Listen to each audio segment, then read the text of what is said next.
Ngasigi Wari asi Akash ka nupa masa amada Thokhiba Asengba Wari ni.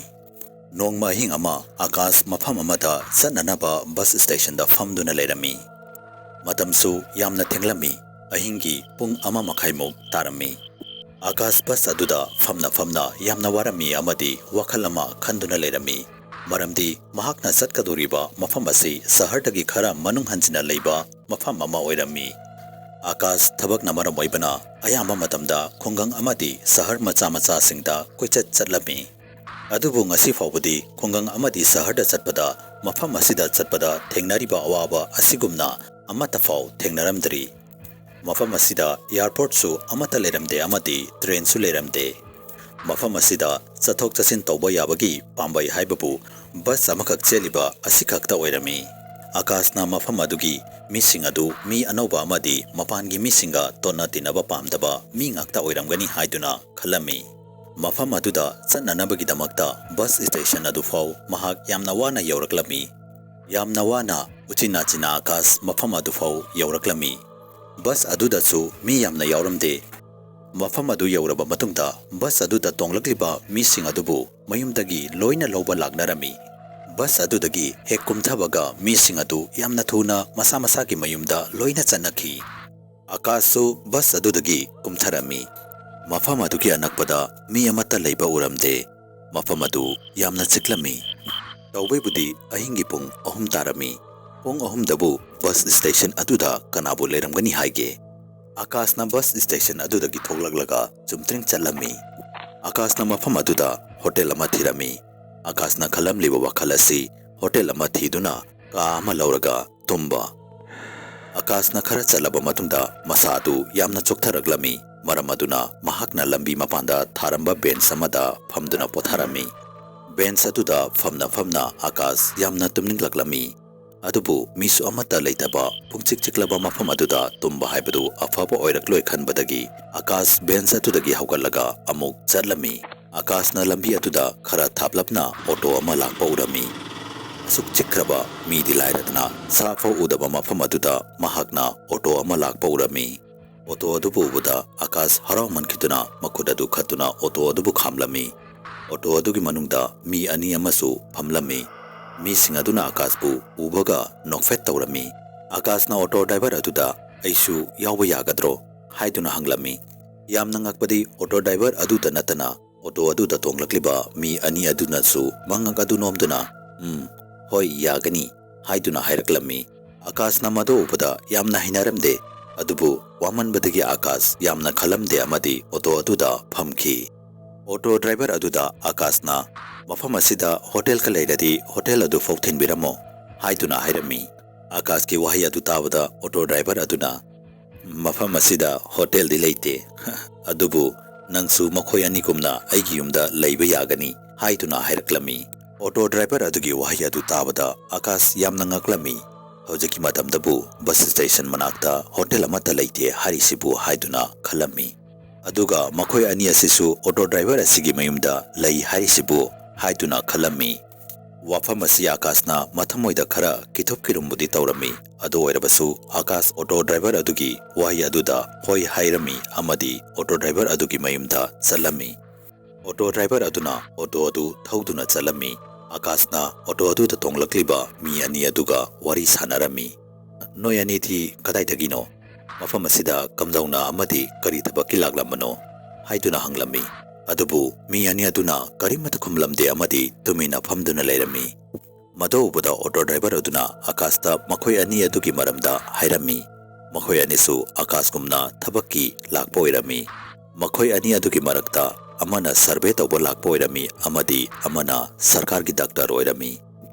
Akash na su mahaki maramda hairami. Aihak leirama matungda makhoi auto driver adugi mayumda yauraklami. Yum adu mi amakakta leibagi oiradi yamna chaurami. Amadi auto thoba amagi oinadi yum adubu yamna fajana maintenance tawrami. Haibadi yum adu yamna fajarami. Adubu sahardagi khara thaplami. Akash na auto adudagi magi pochai sing adu lautharami amadi chana thagnanaba yum asida leinabagi amadi auto bara adu kaya laugani haiduna hanglami. Auto driver aduna nofet tawraga paisa gidi kaisum khalunoda kona khanarasi haiduna hairaklammi. Akashna amukasu wafam asi hanglami. Adubu auto driver aduna Akashta munna yenglakhi amadi asumna hairaklammi. Paisa adudi kaisum natte nangna mafam asida lakpirisina yare. Auto driver adugi mideng adu mi sumhatpagum taurammi. Akashsu auto driver adugi mideng aduda punglupluplami. Mahakbu auto driver aduna pungsum sumkibagum taurammi. Minidani mukti Akash auto driver adugi mideng aduda punglupluplami. Amadi mahakna wakal taraklaba matungda mangak samadu nomduna hoi fari haiduna haidami. Akashna mahaki ka adu kadomdano haiduna hanglami amadi ka aduda mahaki pochesing adu thamlamlaga makhod hamdokpa chalami. Mahakna bathroom adudagi tholakpada auto driver adu bathroom adugi manakta leptuna leirami. Auto driver aduna Akashta kari hensang chage haidino haiduna hanglaklami. Maduda Akashna makhol adu khara tapna yata yaida nangna thongbado adum charasi haiduna haiki. Akashki wahay adu tabada auto driver aduna ngasidi nangna apamba matheldo charadabni haita hairaune haiduna Akashbu yamna munna yengduna hairaklammi. Auto driver adugi mideng aduda Akash amukasu pangthaki amadi yen thongboina charasi haiduna hairami. Auto driver aduna Akashta nofet tauramlaga mafam adudagi chatki.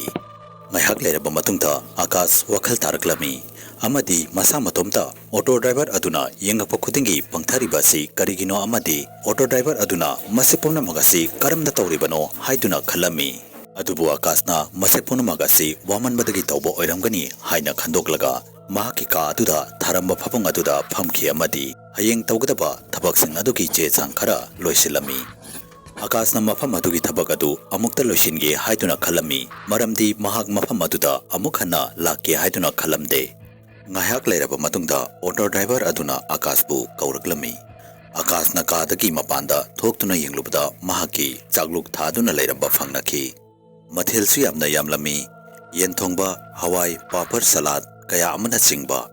Adubu yamna ngakpadi chagluk adu Akash mathantagi oirami atei singidi yauramde. Akashna chagasi ai thantagiro mi ani adugidi yaudrabo haiduna auto driver aduda hangki. Auto driver aduna moyani di ngasaina moina pamba mathel chaduna tumkhre haiduna khumlakhi. Hojik fawuda Akashna atei kanamataka wari sanaramdri. Akashna wari sanage taurabasu auto driver aduna makhoina khumlaktingaida mahakna hana pakom pirami. Akashna chaglukatu ubada matam mangan bataudana famthaki amadi chawa hauki. Mathel singadu loina makhaurami. Akashna ipunsigi asuk haubo hinsangsi amuktang fokchadri nangna thongiro natraga mapandagi order taurakliro haiduna auto driver aduda hanglami.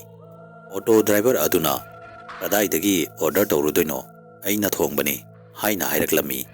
Adubu yamna ngangningai oriba wadi asuk tenkraba matam aduda aduk yamkhraba mathel adu auto driver aduna karamna thonglagibano haibaduni. Akashki matam adu yamna nungaina amadi fana haurami. Adubu mahaki thamoida khara kitopkirum tawba amadi faurami. Maramdi karisu thongnatraba ngasita unariba auto driver aduna mangonda tauriba matawadu manga chap manarami. Chak toklaba matungda Akashna auto driver adubu chakluk adugi thagalamlaga ka manungda tumba changki. Akashna ka adugi thongadu thingjalami amadi fabung aduda hiptaki. Akash masa adu wamanbadagi tumthakhiba khanghaude. Mathangi numit nongalaba matungda mahak makeup thoglakhi.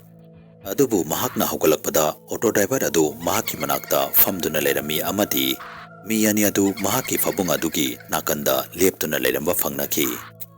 Akashna madu ubada khango haugalakhi amadi noi ka asida karamna changlaklibano aduga noina ka asida kedauriba haiduna hanglami. Akashna wa adu nganglingaida maningda lepliba mi ani aduna mahaki makhut ani adu pharami amadi auto driver aduna Akashta yamna munna yengduna wari ama liraklami. Ngasidagi chahi kharaki mamangda yum asida aigi family ka leminarami. Aigi ima ipa aigi nupi amadi aigi chanupi. Yum asi aigi ipana business masa ama tawjaduna yamna wana sajakhibani. Aisu aigi ipagi business aduda mateng panglami. Aikhoigi imung manung asi mina dum thapna ubada kayam nungaina lei haibasi khangba ngamlami. Nongma aina thangnana leiba khun amada aigi imanaba amagi luhongba yaunanaba hapta amamuk yumdagi mapanda leirami. Adubu aina luhongba yaururaga yumda halakbada aigi yum asi maina saktuna leirami amadi aigi imung manunggi mi pumnamaksu mai aduna saktuna loina sirami. Yum aduda karamna mai chaklakibano haiba adudi khangba ngamlamde. Yum adu sahardagi khara thapna leibanina yum asida leiba mi amata kanba ngamhodre haiduna police nupa amana aingonda hairaklami. Madu pumnamak adu ubada ai confirm ama khanglamde.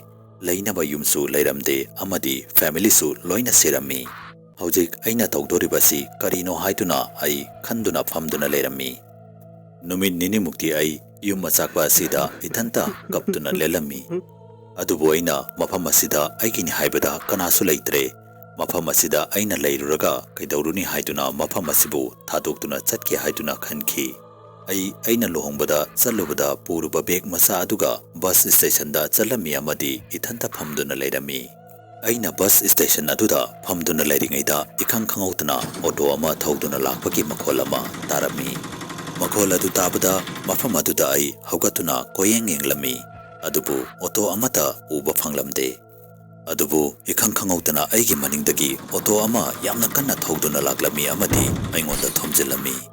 Ai mafam aduda ina pungtai taiduna taaduna leirami amadi ngahak leiraba matungda ai mafam aduda wanthaduna tarami. Adubu aina wakhal taraklaba matungda aigi hakchangdagi chentharakliba ising adusu loina khaklami. Aigi hakchang adudasu anaba amata fauramde. Aina aigi nakta auto driver adu leptuna leiba urami. Amadi aibo auto aduna thomjilamba mafam aduda mi mayam amasu omsinduna leiba urami.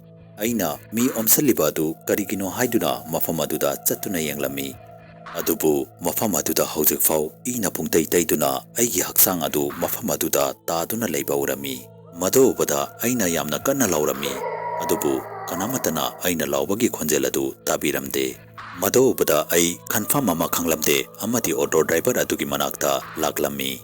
Adubu auto driver adu mafam khangdana mangki amadi thiba phanglamde. Auto driver adubu thiba phangdabaduda aina auto adubu puduna muk yumda halakhi. Aina yum yauraklaba matungda aina ukibadu ai isamak thajaba ngamkhide amadi pungangaklami. Aigi yum asi hanagum fajana tekta kaidana leiramba phangnakhi. Aina yum asigi manungda sanglakpada yum asigi manungda kanamata leiba uramde. Yum asi pungchik chiklami. Maram aduna ayakna auto asi thauduna yum asida mi singbu purakpa hauki. Amadi hairaga yamna kanna noklami. Akash auto driver adugi mato adu ubada yamna kirami amadi mahakpu thadokpiu haiduna haijarami. Akash yamna kanna kappa hawraklami. Maduda auto driver aduna Akash ki machin adu mensilami. Akash hojik wa amata ngangba ngamlamde kanagumba mana magi machin adu phochinkhibagum tawrami. Akash na yamna kanna honaraba matungda makhoi anina phatuna thanamba adudagi nathoktuna yum adudagi chenthorakhi. Adubu Akash jalambadagi khangleplepki amadi maning leithoktuna yenglami. Adubu mahakna ukibadu mahak masamak thajaba ngamlamde. Mahakna ngarang nungtang ukiba auto driver adugi fajaraba yum adu pungkai kairaba yum ama oina urami. Akash na yum adubu yengduna yum adugi mamangda leptuna leiringaida yum adugi manungdagi karigumba minna uba phangdaba podama paithораktuna Akash tamna kanna sangsilakhi. Amadi Akash mafam aduda wanthaduna tarami. Akash na wakhal tarakpada mahak hospital amada mamit pangthorakhi. Yamna ngakpadi Akash bu hospital aduda kanana pukhalakibano haibadu ngasi phawbo khangba ngamdri. Akash na karigumba numit adu nathoktuna chenthorakpa ngamamdrabadi mahaksu auto driver adugi mayumda mi anikhak lehuba adugumna leiramba yai haiduna khalami. Numit adudagi Akash sandhya hek takibaga auto tongge haiduna sumkhan khankhide. Wari asibu karigumba mayamna pambiba taragadi channel asibu subscribe tawbiramu amadi video asibu like and share amamta tawbiramu. Mathangi video da anopa episode anopa wari amaga loinana unarasi habasiga loinana yengkopam loyang anbana mayam pumnamakdagi kainabak yathagni sari.